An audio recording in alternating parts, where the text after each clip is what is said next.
पास जा रही हूं। देखिए, कुंभ एक ऐसा कार्यक्रम है, एक ऐसा मुझे कहना चाहिए कि एक धार्मिक मेला है जिसमें दुनिया भर से लोग आते हैं और आस्था के साथ आते हैं।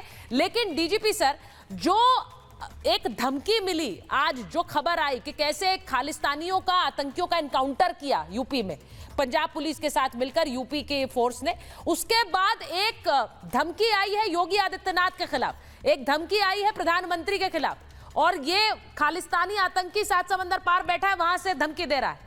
अब आप मुझे बताइए, एक सिक्योरिटी थ्रेट के रूप में इसे ले या इसे गीदड़ भभकी के रूप में ले, क्योंकि ये बार बार पुलिस तो, फोर्स तो अपना काम करती रहेगी। बहुत अच्छा सवाल सुचरिता जी।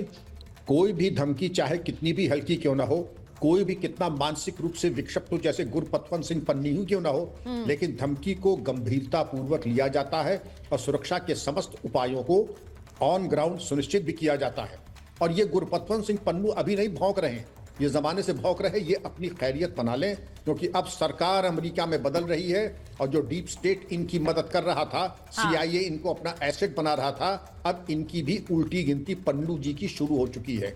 ये अपनी खैर बना ले। धमकी तो उन्होंने ये भी दिया था कि 19 नवंबर को कोई एयर इंडिया के हवाई जहाज में क्योंकि हम गिरा देंगे। इसके अलावा इन्होंने बहुत ज्यादा धमकी दी थी और ये अपनी खैर बना ले, ज्यादा प्रकाश डालना उस पर ठीक नहीं है। लेकिन मैं उम्मीद करता हूं कि परमात्मा वाहेगुरु इनको लंबी उम्र दें, लेकिन जो इनकी हरकतें हैं, जो इनकी करतूतें हैं, ये भौंकने से काम नहीं चलेगा। काफी भौंक चुके, अब वक्त आ गया है कि जैसे अगर ज्यादा भौंकोगे तो तुम्हारा इलाज करना भी हम लोग जानते हैं अच्छी तरीके से, और इलाज की कार्रवाई मुझे उम्मीद है कि जल्द शुरू हो जाएगी। तो सुचरिता जी, कार्रवाई तो पूरी होनी चाहिए। सुरक्षा की माननीय प्रधानमंत्री जी की, गृह मंत्री जिनके ऊपर इन्होंने लगाया है, योगी आदित्यनाथ जी के ऊपर, और कुंभ मेले में सुरक्षा व्यवस्था पूरी चाक चौबंद होनी चाहिए। हमारे कई विद्वान पैनलिस्ट कह रहे थे वहां कोई इंतजाम ही नहीं है। मैं ये जानना चाहूंगा कि आप वहां गए हैं, आपने देखा भी है। मैं वहां का रहने वाला हूं और कितने कुंभ कराए हैं और कितने कुंभ मैंने व्यवस्था खुद देखी है। कुंभ का इंतजाम 1-2 दिन, 1-2 महीने में नहीं होता है। वहां की व्यवस्था 8 महीने पहले वहां का दफ्तर खुल जाता है पुलिस का, और मेला अधिकारी का वो खुल जाता है। मेला SSP की नियुक्त हो चुकी है, तरुण गाबा पुलिस कमिश्नर, और ये हमारे भानु भास्कर ADG प्रयागराज, आज ही आपने देखा होगा कि वहां मौजूद एक एक चीज का मुआयना कर रहे हैं। अब किस पैमाने पे आपने कहा कि ये नहीं वो नहीं, हर चीज का खुलासा तो नहीं किया जाएगा। लेकिन मैं एक हल्की सी चीज बता दूं कि अगर किसी ने दुस्साहस किया तो मेरा परामर्श होगा, सोचिएगा भी मत, क्योंकि अगर सोचा आपने तो आप जिंदा तो नहीं जा पाएंगे वहां से। Artificial intelligence, face recognition software, drone cameras, और इसके अलावा और क्या उपकरण है मैं बताऊंगा नहीं, क्योंकि इतना यकीन काफी है। आप कुछ भी पहन करके आ जाए, कुछ भी करके आ जाए, चेहरे पे मेकअप बना जाए, महिला से पुरुष हो जाए, पुरुष से महिला हो जाए, आप तुरंत रिकॉग्नाइज हो जाएंगे और पुलिस फौरी कार्रवाई कर लेगी और ऐसी सेवा करेगी कि आप याद करेंगे, आपके आका भी याद करेंगे। तो दुस्साहस न कीजिएगा, वरना लेने के देने पड़ जाएंगे, और हो सकता है कि फिर वहीं पर आपका अंतिम संस्कार भी हो जाए, जैसे पीलीभीत में हो गया था। तो अगर पीलीभीत में हो सकता है तो सुचरिता भूरे कहीं भी कुंभ मेले में भी हो जाए। डीजीपी सर, मुझे बड़ा अच्छा लगता है आप जब ये स्पष्ट ढंग से बोलते हैं, खरी खरी सुना देते हैं आप एकदम से। 30 सेकंड में, मुझे लगता है 1 मिनट में आपको सुन के लगता है अब कि बिल्कुल इनका सही ट्रीटमेंट मिल गया है, तो अच्छा बड़ा लगता है। मैं एक चीज ये इसलिए पूछ रही हूं क्योंकि जब इस तरह की धमकियां सुनते हैं तो एक स्वाभाविक है कि एक थ्रेट परसेप्शन या फिर एक डर का भाव कहीं मन में आए, लेकिन एक डर का भाव पैदा करने के पीछे बहुत से कारण होते हैं। मैं एक बार आचार्य जी आप पे और मौलाना जी के पास मैं जाऊं, उससे पहले मैं चंद्रप्रकाश जी आपके पास आ रही हूं। मुझे बस ये बताइए कि कुंभ जैसा एक आयोजन है, इसको पत्रकार तो पता नहीं कब हम लोग जब कवर करने जाते हैं, कितनी बड़ी बड़ी टीम्स जाती हैं, इस बार भी हम सारे सब लोग कवर करेंगे, लेकिन इस सब के पीछे राजनीति भी होती है। और आप जानते हैं कि जो ये आरोप लगते हैं, इस बार तो कुंभ में एक सीधे सीधे फरमान गाड़ दिया गया कि यहाँ पर जो गैर हिंदू हैं वो ना जाएं। आप इसे कैसे देखते हैं? देखिए, फरमान की बात अलग है, लेकिन ये आज हम बात धमकियों की कर रहे हैं। हाँ। धमकियों का तो कोई हिंदुओं का कोई त्योहार ऐसा नहीं होता है जो बिना धमकियों के जाता हो। तो कुंभ है, धमकी देंगे ही देंगे। अभी इन्होंने दी है भी, और 2-4 लोग और देंगे।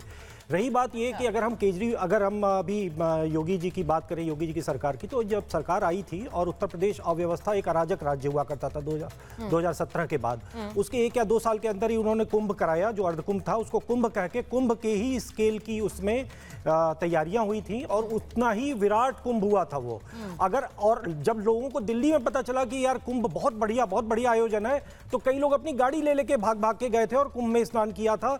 और बहुत सारे लोग ऐसे लोग जो मानते थे कि कुंभ में तो बच्चे खो जाते हैं, बूढ़े खो जाते हैं, कुंभ में तो भगदड़ मच जाती है, कुंभ इसीलिए जाना जाता था, खो जाते थे लोग, भगदड़ मच जाती थी।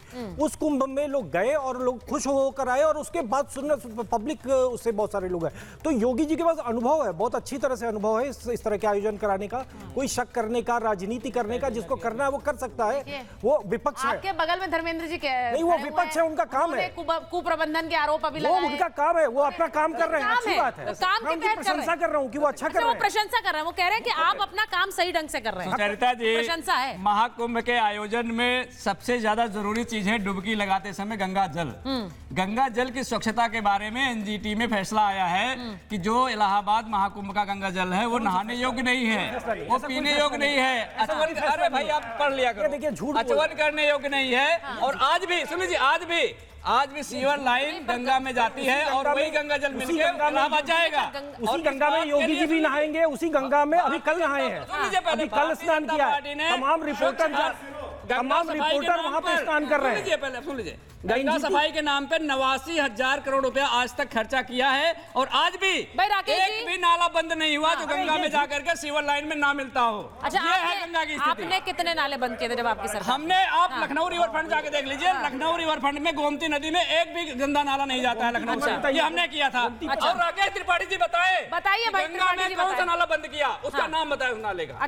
अच्छा, नाले का नाम बताना है उन्हें, जो बंद करे वही बताएंगे। अच्छा, कौन बंद किया उन्होंने? भाई त्रिपाठी जी देखिए, ये एक मंच भी है, क्योंकि कुंभ की शुरुआत के समय, त्रिपाठी जी को स्क्रीन पर लीजिए भाई, ये एक मंच भी है जिसमें एक तरह से आप लोगों को बता भी रहे हैं कि कुंभ के लिए कितनी तैयार है यूपी सरकार, यूपी का प्रशासन, क्योंकि यहाँ पर सिर्फ देश भर से नहीं, विदेश से भी लोग आते हैं। गंभीर आरोप धर्मेंद्र जी ने लगाया, उसको जल्दी से जवाब दे दीजिए।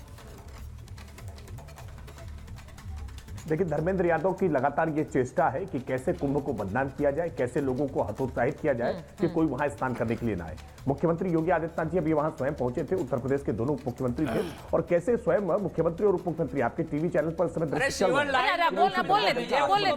मुख्यमंत्री आचमन कर रहे हैं, उनके स्वास्थ्य को कोई परेशानी हुई नहीं है, कोई परेशानी हुई नहीं है। इसलिए ये झूठ फैलाने का काम ना करें। गंगा जल पानी आप बताइए ना कि गंगा में कोई तरह से नहाने, आप बताइए गंगा में कोई सीवर लाइन नहीं जा रही, आप बताइए ना। मैं जानता हूं आप बोल दीजिए ना, करते कई बार आपकी आस्था गंगा जी से हट गई, आपकी आस्था गाय गंगा जी से नहीं जाती, आप बोलिए। इसलिए धर्मेंद्र यादव आप बिल्कुल मत जाइएगा, कदापि मत जाइएगा। अच्छा, वो अरे ये इंटरेस्टिंग है, ये बताइए भाई, ये इंटरेस्टिंग है, राकेश जी बदल जाएंगे, राकेश जी आपको सवाल पूछ लेती हूं। और समाजवादी पार्टी के ऐसे लोग जिनका गंगा में आस्था नहीं है, वो वहां ना जाए, वो ना जाए।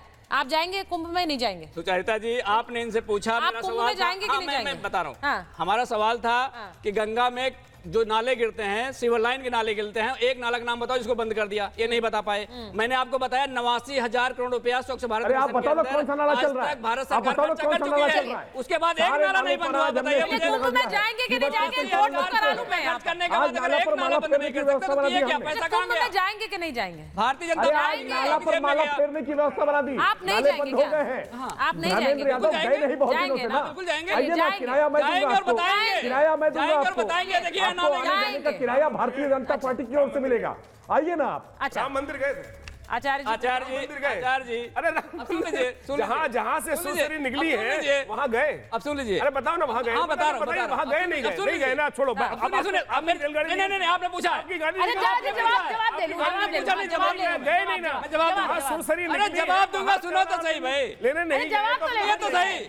ये मेरा सौभाग्य है कि मैं अयोध्या में पैदा हुआ हूँ, मेरा मुंडन भी अयोध्या में हुआ है, और आपका सौभाग्य नहीं कि आप अयोध्या में पैदा हुए, पहली बात। दूसरी बात, दूसरा सौभाग्य मेरा ये है कि मैं कृष्ण वंशज हूँ, कृष्ण वंशज हूँ, ये मेरा दूसरा सौभाग्य है। अगर वो दोस्ती करते हैं तो सुदामा की तरह दोस्ती करते हैं, अगर दुश्मनी करते हैं तो महाभारत हो जाती है, जो आपके सामने चल रहा है। ये डिफ्लेक्शन वाला बात है। अच्छा सुनिए, ये सौभाग्य है, ये मेरा सौभाग्य है, इसलिए बता रहा हूँ मैं। देखिए, हम अगर आप अपने यदुवंशी होने पर कह रहे हैं कि मैं कृष्ण वंशज हूँ इसलिए मेरा सौभाग्य है, हम अगर नहीं भी हैं यदुवंशी तब भी कृष्ण जी हमारे जीवन में ही हमारा सौभाग्य है। चलिए अब इसको खत्म करिए, मैं आगे बढ़ रही हूँ। एक बार कुंभ की बात कर रहे हैं, मैं उनकी बात कर रहा हूँ। अब सबसे बड़ी बात, कृष्ण वंशज हैं तो कम से कम इतना बता दो, कृष्ण जन्मभूमि आजाद कब कराओगे?